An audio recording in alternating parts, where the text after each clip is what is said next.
Ada presiden loh yang sebelumnya yang juga memiliki ijazah. Kenapa tidak sekaligus saudara Roy Suryo ya juga meneliti? Jangan nanya Pak Joko Widodo dong. Nggak fair, itu bukan untuk rakyat. Kalau memang untuk rakyat, berapa presiden sudah, Prof? Ya sudah memimpin Republik ini. Dan sama-sama landing. Sudah selesai, baru dipersoalkan. Tapi kalau Roy Suryo ini dari tahun 2020 itu sudah dipersoalkan, Prof. Nah, kalau memang ini untuk rakyat, ya kan, yang sudah persoalkan juga dong. Ya. Nggak fair dong. Pendapat dengan Anda. Tetapi ketika kita mempermasalahkan sesuatu, tentu kita memperoleh indikasi-indikasi terlebih dahulu. Oke, kalau Anda mengatakan ada presiden-presiden sebelumnya yang harus dipermasalahkan, adakah presiden sebelumnya yang mempunyai indikasi? Silakan Anda sebut.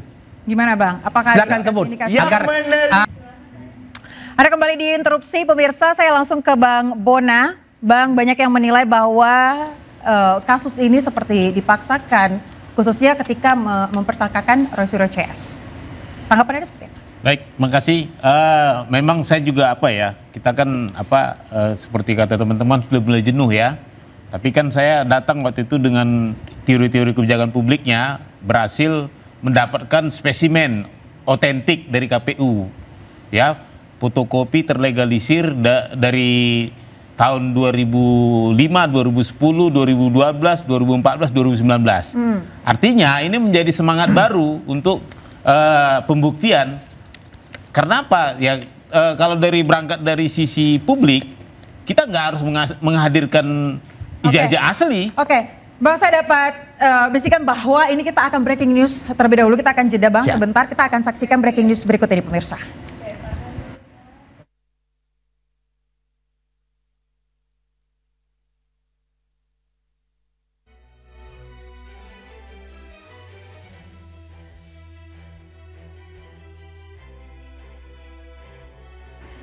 Baik, kita akan tahan terlebih dahulu. Bang Bona silakan lanjutkan Bang, mohon maaf. Artinya dengan tidak ditahannya beliau-beliau RRT khususnya Pak Roy, ya, tandem saya penelitian selama ini untuk memperkuat barang bukti penelitian dia.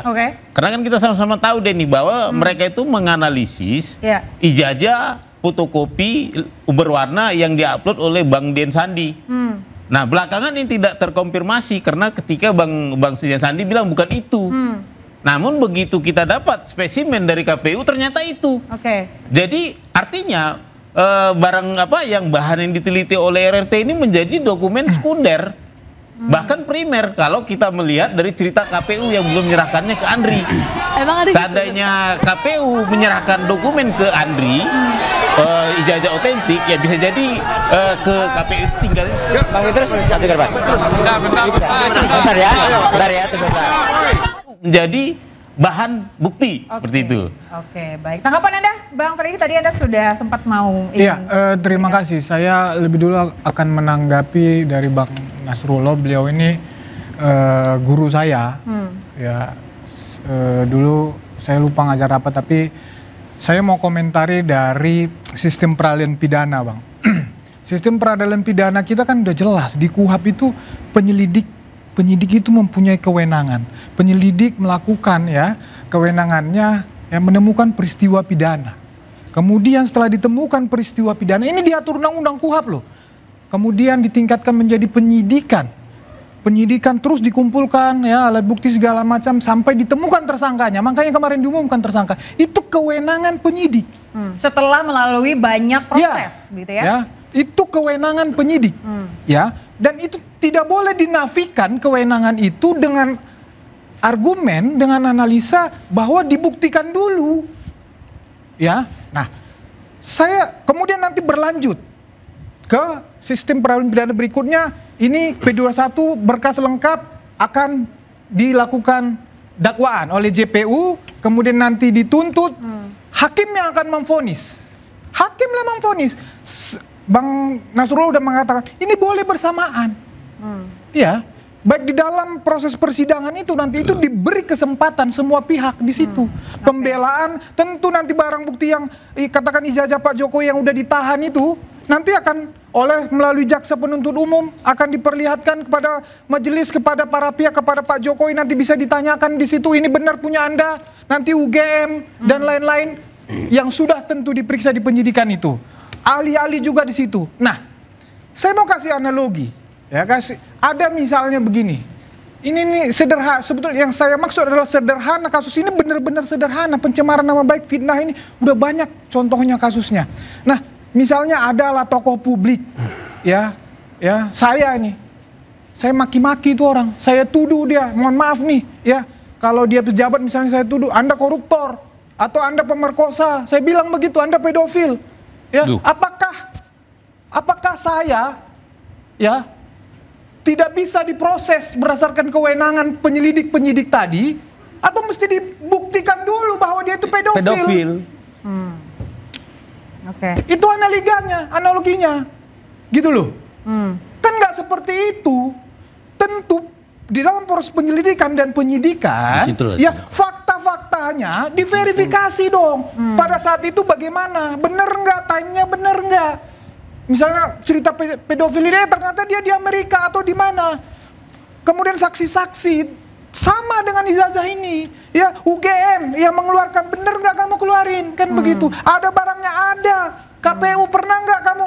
Pernah. Tapi sejauh ini sudah dilakukan. Sudah begitu banyak saksi. Oke, Bang Nasrullah, seperti apa Bang? Analoginya ini, Ya, tanggapan Anda? nggak ada salah yang disampaikan oleh Damanik bahwa polisi punya kewenangan proses-proses penyelidikan dan penyidikan sampai penetapan tersangka. Tetapi ada persyaratan. Kewenangan itu tidak bebas, ya. Kewenangan yang dibatasi oleh tanggung jawab hukum dan prosedural dalam penegakan hukum. Perbandingan yang diberikan itu tidak apple to apple terkait dengan perbuatan pencemaran nama baik. Anda bisa tanya ke seluruh profesor ahli hukum pidana, benar tidak apa yang saya sampaikan, bahwa kalau tuduhan pencemaran nama baik, maka jika apa yang saya tuduhkan itu benar ada, itu bukan pencemaran nama baik.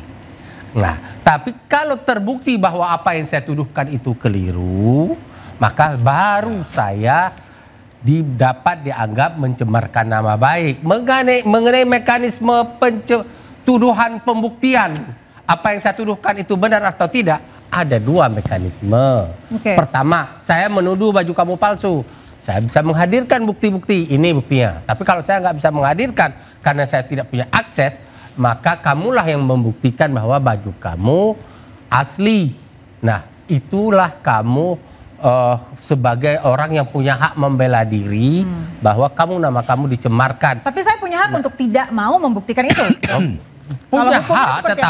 Punya hak, tetapi Anda tidak bisa menuduh orang mencemarkan nama baik. Anda menutup kebenaran. Apalagi kalau Anda pejabat publik. Pejabat publik itu punya tanggung jawab moral untuk menjaga ketenangan kehidupan berbangsa dan bernegara. Anda, apalagi seorang mantan presiden loh, mantan presiden yang punya tanggung jawab, apalagi begini ya. Ada ayat 4 pasal 310 Undang-Undang KUHP dan diadopsi juga oleh pasal 27 Undang-Undang ITE yang menyatakan bahwa tidak dapat dipidana orang yang melakukan sesuatu tuduhan terkait dengan kepentingan umum atau membela dirinya. Nah, kemudian pertanyaannya adalah apakah Roy Suryo menuduh itu terkait dengan kepentingan pribadinya untuk menjatuhkan Pak Jokowi atau mungkin dalam ranah kepentingan umum. Nah, saya melihat tuduhan Roy Suryo itu terkait dengan persyaratan yang ditentukan oleh peraturan perundang-undangan untuk mendaftar sebagai calon presiden. Terus persyaratan itulah salah satunya ada ijazah. Itulah yang sedang diuji oleh Roy Suryo CS. Kalau saya menganggap ini perlu diselesaikan, dituntaskan, baik dalam ranah hukum pidana maupun ranah hukum lain, agar ke depan, pertama, tidak berlanjut tuduhan ini. Yang kedua, Oke. tidak terulang kasus ini di masa yang akan datang karena negara bergerak ya terhadap orang memalsukan. Tetapi masalahnya adalah apakah upaya pembuktian yang dilakukan oleh Roy Suryo ini akan direm lewat penggunaan sarana hukum, itu yang tidak boleh terjadi. Oke, kita tahan dulu. Interupsi, Prof. Oke. Ada satu pertanyaan saya. Silakan interupsi, Bang. Ada satu pertanyaan saya, Prof. Apakah ini kepentingan, tadi seperti Prof sampaikan, Pak Dokter sampaikan bahwa, ahli sampaikan bahwa apakah ini untuk kepentingan umum? Oke, kita terima ya. Nah, bagaimana dengan presiden sebelumnya? Kenapa hanya Presiden Joko Widodo? Ada presiden loh yang sebelumnya yang juga memiliki ijazah. Kenapa tidak sekaligus saudara Roy Suryo ya juga meneliti? Jangan hanya Pak Joko Widodo dong. Nggak fair, itu bukan untuk rakyat. Kalau memang untuk rakyat, berapa presiden sudah, Prof? Ya sudah memimpin Republik ini. Dan sama-sama landing. Oke. Sudah selesai, baru dipersoalkan. Tapi kalau Roy Suryo ini dari tahun 2020 itu sudah dipersoalkan, Prof. Nah, kalau memang ini untuk rakyat, ya kan, yang sudah persoalkan juga dong. Ya. Nggak fair dong. Oke, tapi Perlu saya jawab atau tidak? silakan Oke. Bang. Saya sependapat dengan Anda. Tetapi ketika kita mempermasalahkan sesuatu, tentu kita memperoleh indikasi-indikasi terlebih dahulu. Oke, kalau Anda mengatakan ada presiden-presiden sebelumnya yang harus dipermasalahkan, adakah presiden sebelumnya yang mempunyai indikasi? Silakan Anda sebut. Gimana, Bang? Apakah Silakan sebut agar kita juga melakukan bersama ini. Prof kan bilang katakan Dia bahwa fokus Roy Suryo itu meneliti untuk rakyat. Kepentingan umum. Ya semuanya yang harus diteliti dong. Oke. Jangan cuma Presiden Joko Widodo. Itu dia Kalau nggak ada Silakan, indikasi, silakan. ngapain Loh, kita apa buka terlalu jauh? indikasinya? Sekarang Apa indikasi saudara yang Insinyur dimiliki Joko oleh Widodo, apa karena persoalan setelah stupa?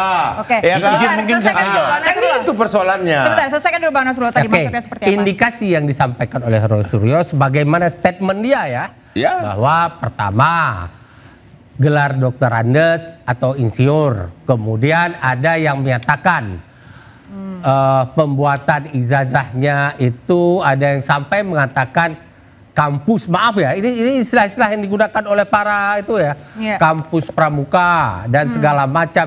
Kemudian ada statement-statement. Nah, ini indikasi-indikasi sehingga dia masuk ke ranah itu. Oke. Saya tidak tahu, saya tidak berani mengatakan bahwa ijazah Pak Jokowi asli atau palsu.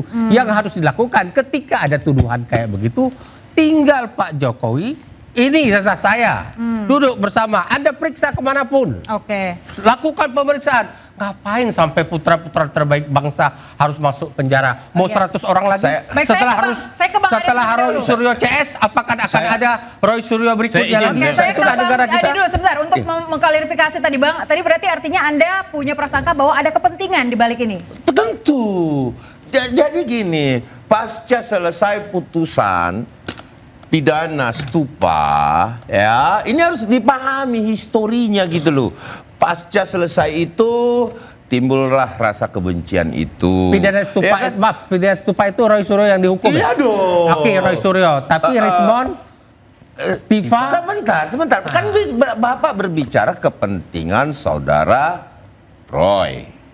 Atas nama rakyat Indonesia, kepentingan umum. Itu loh. Jadi ada sejarah itu. Terus kemudian lahirlah orang-orang yang kemudian seperti Bang Bonatua diajak masuk ke dalam, semua dalam menjadi sebuah tim untuk mengusut ini. Dan kalau Pak Prof tadi mengatakan yang tadi bahwa ada indikasi itu baru-baru, Prof. Oke.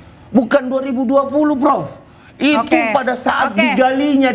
Bang Dan Ade, ingat, Bang Prof. Ade kita tanya dulu. Bang Freddy berarti juga setuju bahwa akan ada kepentingan di balik Ya. kasus ini. Sedikit Baik, lagi. coba kita tanya ke Bang Bona nanti tapi usai jeda pemirsa Ya. tetaplah di interupsi.